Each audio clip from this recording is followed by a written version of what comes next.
Tapos lagyan natin ng butters. At tayo ngayon ay gagawa ng fruits pancake.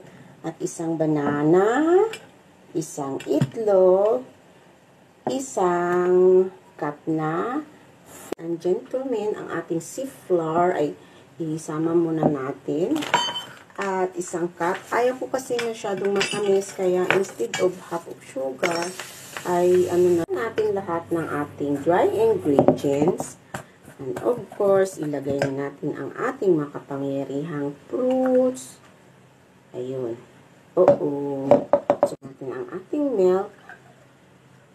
Half lang siya.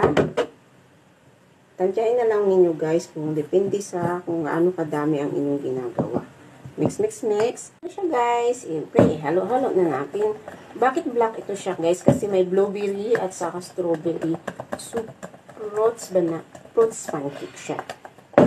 So, lagyan natin ang ating fruits pancake. Yummy.